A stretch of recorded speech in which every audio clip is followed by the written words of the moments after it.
Então vamos nessa. Adão e Eva eram eternos antes do pecado? Vamos analisar de forma inteligente a situação. Após a queda do homem, após o homem pecar, né, os homens que nasceram descendentes de Adão e Eva viviam até 960 anos. Ou seja, mesmo após o pecado havia uma perspectiva de vida muito alta, tá? Porque tem gente que acha assim, pelo fato de Adão e Eva pecarem, Deus lá no texto está escrito que para que não comesse da árvore da vida eterna, né, e ficassem eternamente perdidos, foi-se colocado ali um anjo protetor naquele lugar, para que eles não voltassem ao jardim e ficassem eternamente perdidos. Então, a perspectiva que eu acredito que sim, porque se Adão morre no paraíso antes do pecado, para onde a alma dele iria, né? Para onde, para onde ele iria? Voltar para Deus, né? Para onde ele iria? Então, mesmo que não existisse ali a possibilidade eterna, né?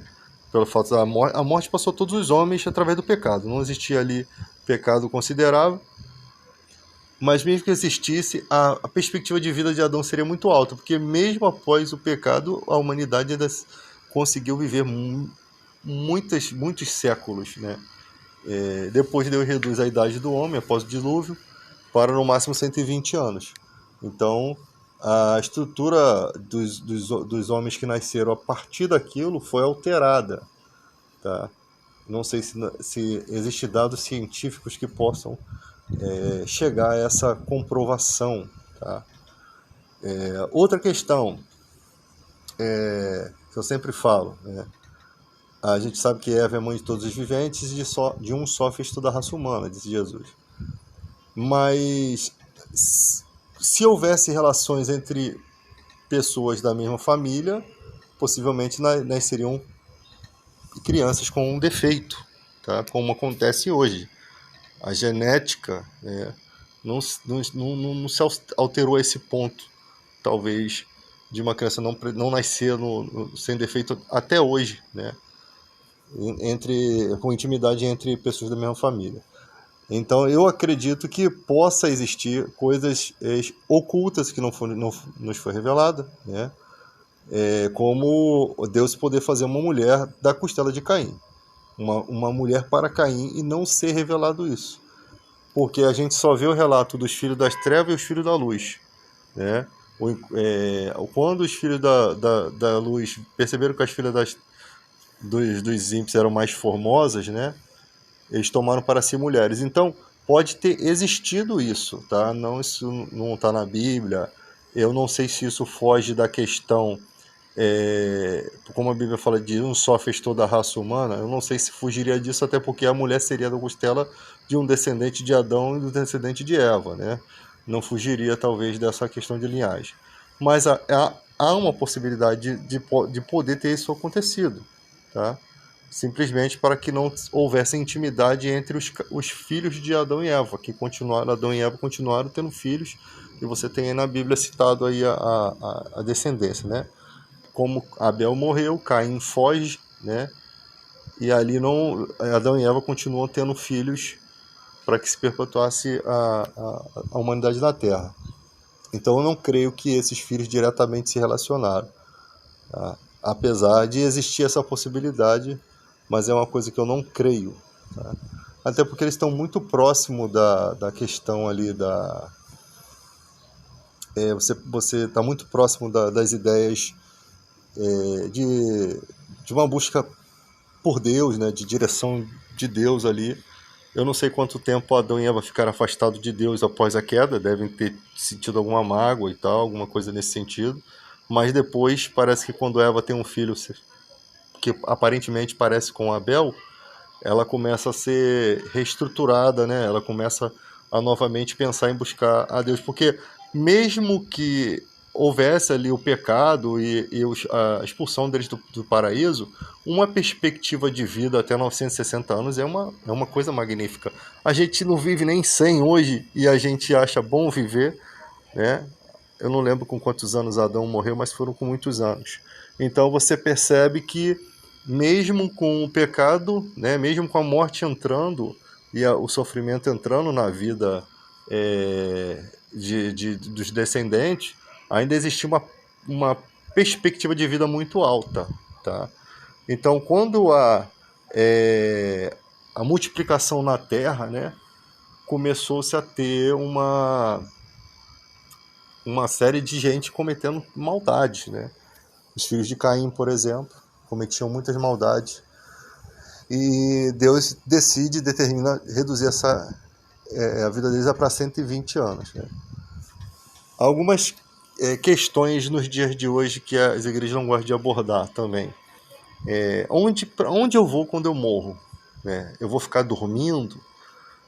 Pelo fato de Jesus, tem coisas assim que me chamam a atenção. Jesus fala, hoje mesmo estarás comigo no paraíso. Ele fala isso pro ladrão lá na cruz, né? Hoje mesmo estarás comigo no paraíso. Na transfiguração aparece Moisés e Elias conversando, tá? Algumas pessoas falam, Elias não ressuscitou.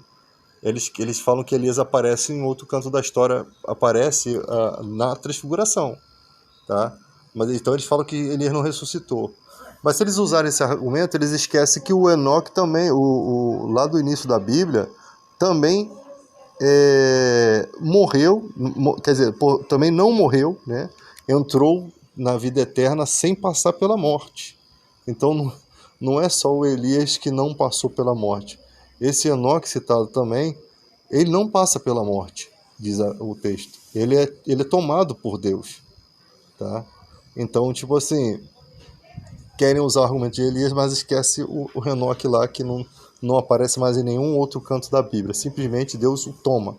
Agora, ele não passa pela morte, possivelmente o que acontece com ele? Não sei como é que foi essa experiência, né? Não cita mais nada, tá? Algumas pessoas já estão falando até que o inferno não é eterno e usam o argumento lá da palavra inferno não significar aquilo que é tal. Mas vamos para o Lago de Fogo e Enxofre. O Lago de Fogo e Enxofre está bem claro que é eterno, está bem claro que Satanás e seus anjos e todos que não estiverem no livro da vida do Cordeiro estarão lá, serão atormentados para todo sempre, haverá choro e ranger de dente, é o lugar da ira de Deus. E também a ira de Deus ela vai se cumprir porque textos bíblicos dizem que se Deus não teve misericórdia dos anjos que se perderam, né, não vai ter misericórdia do homem. Então, tipo assim, se Deus não poupou a anjos, não vai poupar o ser humano. Então, é uma repreensão bem nítida. É lógico que ninguém que é cristão, que tem o amor de Deus no coração, que tem a mente de Cristo, gostaria que uma pessoa sofresse eternamente no inferno, né? Só o Bigodinho mesmo que podia estar lá, e mais algumas personalidades, né, da história poderia estar lá sofrendo eternamente, que eu não ia esquentar minha cabeça. Mas, brincando, na perspectiva do cristão, a gente não queria que uma pessoa sofresse eternamente. Eterno é muito tempo, eternidade é muito tempo. Mas, se não for eterno, ainda assim já seria uma coisa ruim. Só em você saber que muitas pessoas vão herdar a vida eterna, né? E eu sempre considero que a nossa pátria está no céu, como diz a Bíblia, a nossa pátria está no céu, de onde aguardamos também o nosso Salvador Jesus Cristo.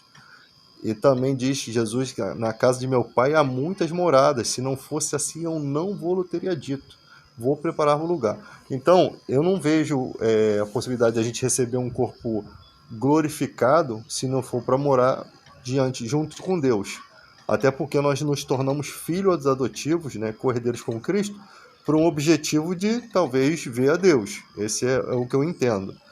É lógico que o paraíso que eu falo lá, onde aparece na transfiguração Moisés e Elias, eu acredito que eles estejam no paraíso. E pelo fato de Jesus falar que Deus não é Deus de morto, né? Ele é Deus de Abraão, Isaac e Jacó, e esses não estão mortos, possivelmente ressuscitados, possivelmente no paraíso. Agora, não sei se todos estão no paraíso, né? Todos os mortos comuns, ou se só algumas pessoas específicas. Mas pelo fato de Jesus falar para um ladrão na cruz que hoje mesmo estarei no paraíso, eu creio que os justos estarão no paraíso, que não é o céu final. Mas e o julgamento? O justo não passa por um julgamento. O ímpio vai passar por um julgamento. O justo vai receber recompensa. Ele não passa por um julgamento. Tá? Ele não é julgado pelas suas obras, porque Deus é justo juiz. No momento em que a pessoa morre em justiça, Deus tem conhecimento daquela justiça. Né? De que Deus conhece tudo e sabe quem a recompensar. Quem vai passar por julgamento, eu não sei como é que vai ser, porque lá está assim: os que estiverem à direita vão para o fogo eterno, os que estiverem à esquerda, o que estiver à esquerda para o fogo eterno, o que estiverem para a direita, vinde bendito de meu Pai. Eu não sei. Porque existem várias classes de pessoas que não conheceram o Evangelho, não viveram pelo judaísmo, não viveram pela fé em boas obras, não viveram pela... Porque na mente do cristão, só o cristão vai ser salvo, ou só os judeus que vivem pela lei vão ser salvos. Na mente de muita gente é assim. Mas esquece que tem pessoas com problemas mentais que não vão aceitar. Esses dias eu falei isso na live, e o cara falou assim: não, mas está escrito que até os loucos acertarão o caminho. Eu falei: mano, você está viajando. O louco citado nesse texto não é o maluco, o retardado mental, não. Não é o cara que tem problema de parafuso a menos, não. É o cara que comete loucuras na vida, o cara que está perdido. O cara que nasce com parafuso a menos, ele não tem condições, muitas das vezes, lógico, de assimilar o que é fé. Ele não tem. Você vê essas pessoas perambulando pela rua que falam sozinha, como que elas serão salvas? Vê os indígenas que viveram a vida toda escondidos lá na mata, que nunca tiveram nem contato com o homem branco, como vão ser salvos? Entendeu? Talvez esses sejam aqueles que, na hora de dividir, esses são os bem-vindos e benditos de meu Pai.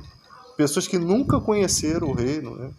O cego de nascença, que nunca nem viu a luz, não sabe nem assimilar as coisas, vai estar lá também, vendo a glória pela primeira vez, vai ver alguma coisa na vida, né? Que viveu cego e morreu cego. Então você tem muitas coisas assim que você tem que avaliar, né? Na perspectiva humana, tá? Então, tipo assim, eu não acredito que uma pessoa que não conheceu a Cristo, a salvação não se estenda a ela. Claro que se estende. Deus é justo juiz. Como é que uma pessoa que é um justo juiz vai condenar alguém que não teve a possibilidade de ouvir a palavra, que não teve a possibilidade de crer? Então, os que morrem sem lei, eles são julgados sem, porque eu creio o rigor da lei. Os que morrem sem lei serão julgados sem lei. Está escrito lá. Eu creio que seja reparado em relação aos rigores de uma lei, né? Existe a lei da consciência, né? Que condena, mas até a lei da consciência, no caso lá dos povos bárbaros, que Deus quis salvá-lo, enviou o profeta Jonas lá, Deus era bem claro, eles não sabiam distinguir entre a mão direita e a mão esquerda. Eles cometiam uma série de atrocidades, como se fossem os vikings, mas eles faziam isso na ignorância em que eles viviam. Passou-se gerações e gerações e eles continuavam sem saber discernir entre a mão esquerda e a mão direita. Ou seja, Deus conhece o intelecto da pessoa. Ele sabe muito bem por que a pessoa age daquela forma. Se você nasce num lugar como Sodoma e Gomorra, com certeza você não seria uma boa pessoa. É muito raro você conseguir ser uma boa pessoa se desde berço você nascer num lugar contaminado, tá? Algumas pessoas falam assim: Deus mandou matar as crianças de outra nação lá, Deus mandou esquartejar, matar, destruir todos, até as crianças de colo. Eu sempre pergunto, quem ia criar aquelas crianças, né? Porque se só sobrou o povo hebreu, se aquelas crianças... Porque a história é a seguinte: os pais daquelas crianças pegaram o povo de Israel no finalzinho da guerra, no finalzinho quando eles estavam cansados, e foram por detrás dos guerreiros. Existem quem? As famílias dos guerreiros, as crianças, né? Existem as crianças de colo, existe no final de uma guerra, né? Um povo está saindo daquele lugar, né? Não é uma guerra como hoje que as pessoas voltam para suas casas, não. Você tem pessoas fracas da guerra, você tem adolescentes numa guerra. Ali eu não sei como é que era, se as famílias iam embora junto com o pessoal da guerra, né? Mas possivelmente sim. Mas de qualquer forma a Bíblia relata que ali eles vieram na covardia, quando todos os guerreiros estavam cansados, eles vieram por de trás, onde estavam os fracos, que eram os protegidos dos que ficavam na frente, os valentes, e atrás vinham os fracos. Então, se você vai para uma guerra, você vai deixar quem? Lá atrás, os seus filhos, sua família, os mais fracos, seus irmãos, aqueles que não têm robustez para encarar de frente o adversário. Então, esses inimigos vieram por detrás e dizimaram. Então, como Deus é o vingador, ele agiu, a ira de Deus alcançou também os filhos deles, como alcançou os filhos dos egípcios, que escravizaram Israel por 400 anos. E as pessoas falam, mas Deus mandou matar os primogênitos, lá o anjo passou e matou todo mundo. Mas 400 anos de escravidão, quantas injustiças aconteceram com aquele povo? E outra coisa, Deus estava pedindo para que o Egito, né, o faraó, representante do Egito, deixasse em paz aquele povo, deixasse ele seguir o caminho deles. São 400 anos de escravidão. E Deus foi ali. Primeiro, pragas leves, né, para mostrar o poder de Deus. Depois as coisas começaram a se agravar. Mas a culpa é de quem? Daquele que queria manter a escravidão. Ele quis lutar contra Deus e ele trouxe uma consequência para o povo dele. Ele, como representante, ele foi envergonhado. Por quê? Os deuses dele foram envergonhados e ele foi envergonhado. Se naquele momento ele percebesse que não teria outra alternativa, né, a não ser entregar a Deus aquelas pessoas e deixar que ela seguisse o caminho, porque logo no início acontece a questão seguinte: os hebreus, inclusive Moisés, na época de Moisés, né, Moisés quase foi morto. Os hebreus tinham muitos filhos, mais filhos que os egípcios. Eles, com medo, mandaram matar os primogênitos, mandaram matar as criancinhas. E as pessoas parecem que esquecem isso, né? Parece que esquece que sempre houve injustiça com aquele povo, há muitos anos. E aí, quando Deus desafia o opressor deles, né? Só Deus sabe os níveis de injustiça aí nos bastidores, né? Para poder libertar aquele povo que pertence a ele, que Deus é dono de tudo. Aí as pessoas conseguem acusar a Deus de ser injusto. E às vezes eu não entendo. A Bíblia fala que Deus é luz, não existe nele treva nenhuma. E Deus fala, eu terei misericórdia de quem me aprouver ter misericórdia. As pessoas esquecem que Deus é dono de tudo.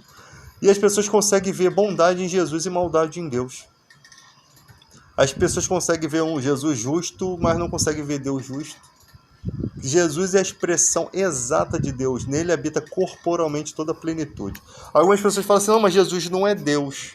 Jesus não é o próprio Pai. Tá? Paulo diz que Deus sujeitou todas as coisas aos pés de Jesus. Mas quando diz todas as coisas, exclui o Pai. Está lá em 1 Coríntios. Romanos 9,5 diz que Jesus é Deus. Ele não é... João diz que nele habita corporalmente toda a plenitude da divindade. Então nós temos aqui, só conhecemos um único Deus e o nosso Senhor Jesus Cristo, que nesse nosso Senhor habita corporalmente toda a plenitude da divindade. Como que alguém pode ter plenamente toda a plenitude da divindade se ele não é eterno, se ele foi criado? Porque se Deus é o Alfa e Ômega, lá em Apocalipse também é citado Jesus como Alfa e Ômega, se Deus é o Alfa e Ômega, se Jesus tem toda a plenitude dele, ele tem que ser o Alfa e Ômega também. Jesus fala, ao que vencer, lhe considerei que se assente comigo, assim como eu venci e me assentei no trono de Deus, no trono com meu Pai.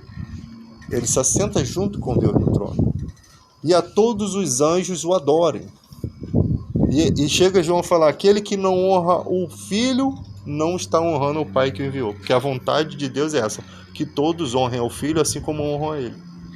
Então, as pessoas não entendem a conexão que existe entre essa situação. Algumas pessoas pensam que Jesus é o próprio Deus Pai.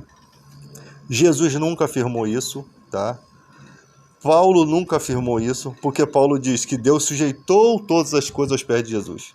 Quando diz todas as coisas, se exclui o Pai, ou seja, ele está mostrando que existe um Filho e um Pai, tá? E quando Paulo fala isso, Jesus já está morto e glorificado. 1 Coríntios é depois, tá? Paulo fala isso depois. Mas tem gente que não gosta das palavras de Paulo. Aí João fala, para nós existe só um único Deus, e o nosso Senhor Jesus Cristo. Então há um único Deus, que é sobre todos, tá? Porque a diferença de Jesus para Deus é que Deus é doador de todas as coisas. Você não vê ninguém doando nada a Jesus, a Deus. Ninguém doando nada. Então Jesus, quando fala o Pai que está no céu é maior do que eu, volto para o Pai. Olha o que Jesus fala, na casa de meu Pai há muitas moradas, vou preparar lugar. Se não fosse assim, eu vou teria dito. Entendeu? Vim do Pai e volto para o Pai, porque o Pai é maior do que eu. Maior em questão de que, se ele é o Filho, se quem glorifica a Deus é Jesus. Jesus o glorifica, ou seja, ele coloca o Pai na condição de ser maior do que ele, né? Porque ele todas as coisas recebe. Isso não significa que ele não é eterno e nem que ele é divino. Porque o único ser que não tem pecado é Jesus e Deus. Não tem nenhum pecado. A morte lá na cruz não tinha poder sobre Jesus. Jesus fala, a ti entrego o meu espírito. E muita gente não sabe por que os ossos de Jesus não foram quebrados na cruz. Porque Jesus ele é o Cordeiro Pascal. E não se quebrava os ossos do Cordeiro Pascal. Você vê que Jesus morre na época ali de lua nova, né? Na época certinha da Páscoa, né? Se eu não me engano é lua nova. Na época certinha em que se comemorava a Páscoa. O Cordeiro Pascal que foi morto, que com o seu sangue era aspergido sobre aquelas casas dos hebreus, para que quando o anjo da morte passasse, não tocasse nos primogênitos dos hebreus, e sim só no primogênito dos egípcios, tá? Então Jesus é aquele Cordeiro Pascal. Então nenhum dos ossos dele podia ser quebrado. Tá? Então aí hoje em dia você tem um monte de gente falando um monte de coisa. E a gente não precisa ficar... Eu só quero saber o seguinte, eu só entro em debate quando eu vejo que a coisa é mais grave. Por exemplo, transfusão de sangue, a pessoa vai morrer. Se a gente não falar sobre esse assunto, e ninguém fala sobre esse assunto, muitas pessoas vão morrer. Por quê? Porque se chegar um momento que exigisse transfusão de sangue e aquele soro que a ciência criou não for suficiente, aquela pessoa vai morrer por conta de uma ignorância de fé. Tá? Porque ninguém discute essas questões. Eu vejo mais as pessoas preocupadas em guardar ou não o sábado, sendo que o sábado do calendário judaico pode cair na quarta-feira aqui no Brasil. Então, tipo assim, o adventista vai guardar também as quarta-feira?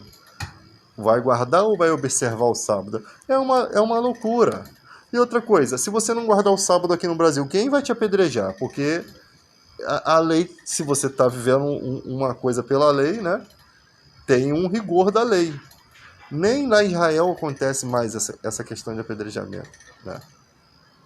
Então tem muitas mudanças que ocorreram. O que eu entendo é o seguinte, Jesus, quando foi questionado acerca dos seus discípulos, por que os discípulos de Jesus não jejuavam e de João Batista assim? O que Jesus fala? Olha só, João Batista representa o último profeta da antiga aliança. Ele fala assim, não se põe vinho novo em odres velhos. Não se coloca pedaço de veste nova em remendo velho, porque se rompe. Então, tipo assim, Jesus está mostrando a diferença das duas alianças. Ele fala assim, ninguém que bebendo o vinho velho vai dizer que quer o vinho novo, porque já está satisfeito com o velho. Ou seja, existe uma esperança pro judeu, que é o judeu lá que realmente é de nascimento, tá?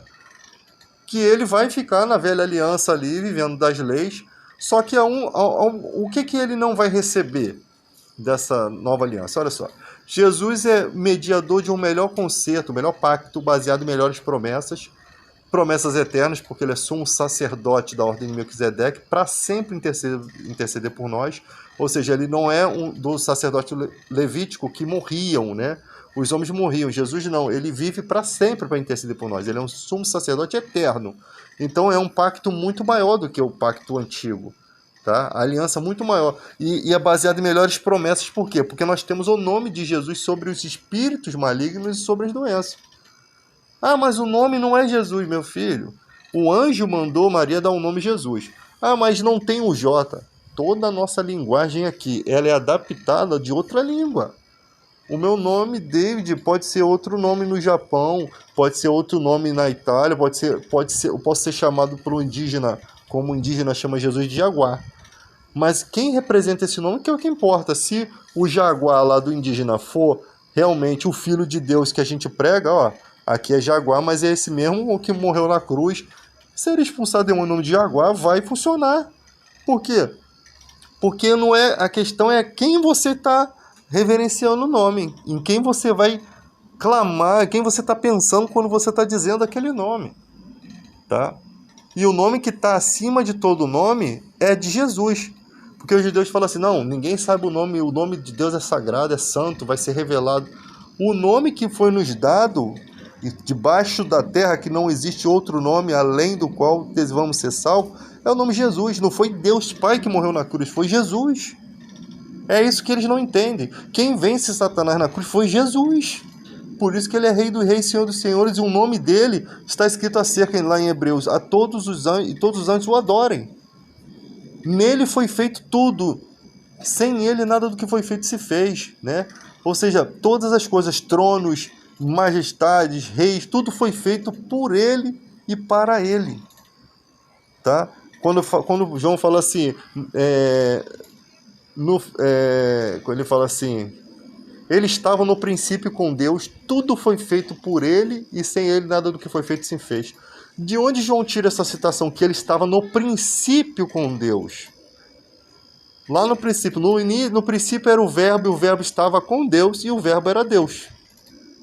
Isaías 9,6 diz, né, que o nome dele seria maravilhoso, conselheiro, Deus forte, Pai da eternidade, príncipe da paz. Gente, João está citando exatamente que no princípio, que princípio é esse? No princípio, ele estava com Deus, todas as coisas foram feitas por ele, e sem ele, nada do que foi feito se fez. Onde que isso acontece? Em que princípio ele está falando? João está falando. Ele está falando da criação do mundo. O mundo era dele e os deles não o receberam. Veio para o que era seu e os seus não receberam. O mundo foi feito por Jesus.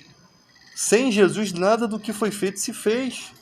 É disso que João está falando. Ele não está falando de outra coisa. Porque João, o discípulo, né, ele relata muitas coisas que Jesus fez na terra. Mas nesse caminho específico que ele está dando aqui, de falar que é no princípio, é antes disso. Quando Jesus fala, antes de Abraão existir, eu sou. Essa palavra eu sou, lembra quando Jesus lá fala assim quando Jesus ia ser preso, ele fala assim, a quem procuras? A Jesus. Quando ele fala, sou eu, os soldados caem por terra. Eu sou. Os soldados caem por terra sem entender nada. O poder dessa palavra, essa palavra que Jesus fala, eu sou, antes de Abraão existir, eu sou, os fariseus entenderam que era blasfêmia e pegarem pedras e paus para poder ferir, né, para poder matar ele, como sendo um blasfemador. Então, com certeza, Jesus estava falando algo que na visão deles era uma blasfêmia. Antes de Abraão existir, eu sou, tá? Ninguém era louco de falar uma palavra dessa. Nenhum judeu ali falaria isso, essa palavra. Por quê? Porque é um nome que não se pronunciava. E Jesus pronuncia. Ele fala o filho do homem, né? O filho do homem, é isso, o filho do homem daquilo. Daqui a pouco ele começa a falar, para que saibais que o filho do homem tem poder para perdoar pecados, levanta, né? Qual que é mais fácil dizer? Estão perdoados os seus pecados, ou levanta e toma o seu leite e anda? Para que saibais que o Filho do Homem tem poder, então levanta. Toma o teu leite e anda. Ou seja, ele tinha poder de fazer aquilo até no sábado. E ele fala exatamente isso, e ali ele se revela como sendo o Filho do Homem, que até o momento ele está falando, o Filho do Homem isso, o Filho do Homem daquilo. Aí agora ele fala, para que vocês saibam que o Filho do Homem tem poder, eu faço, ou seja, eu sou o Filho do Homem. Então as pessoas têm a dificuldade de entender isso.